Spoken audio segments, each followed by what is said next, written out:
In open play, England were building the game in back three. Harry Maguire and Kyle Walker were right backs for England, and Eric Dyer was the central defender. In open play, Italy were pressing with front two, and they were Raspadori and Scamacca. England's wide back were two split in open play, and Italy's front two were central and narrow.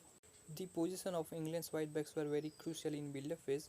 Italy's front two were operating central, so when England's wide back were receiving the ball, the Italian forwards had to cover at least 15 meters to cover England's wide backs. There were a similar situation on the far side when Harry Maguire was receiving the ball. Scamacca was also having to cover a lot of distance.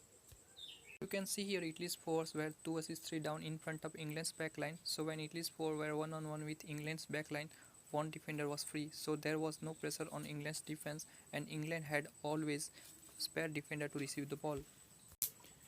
Italy changed the pressing shape to neutralize this problem. When England's wide back Walker was receiving the ball, Italy's wide midfielder Cristante was ready to press wide back Kyle Walker.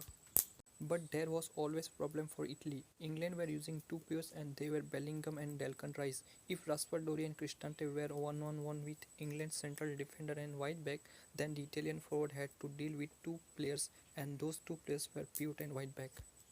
If Italy's forward was central, then England's wide back was free to receive the ball. So when the England wide back was receiving the ball, he was easily bypassing the forwards Kamaka. Italy were building the game in back three, and England were pressing with front three in open play. Winger Sterling, striker Kane and Foden ready to press Italy's defense one-on-one. Italy were using double pivots in the first place, and they were Cristante and Jorginho.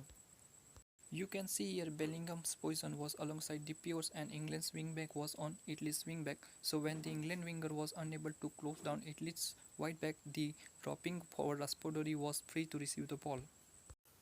Because the Italian forwards were dropping in and they were not being tracked back by England defenders, so Italy's forwards Kamaka had space centrally between the line. This was the biggest problem for England.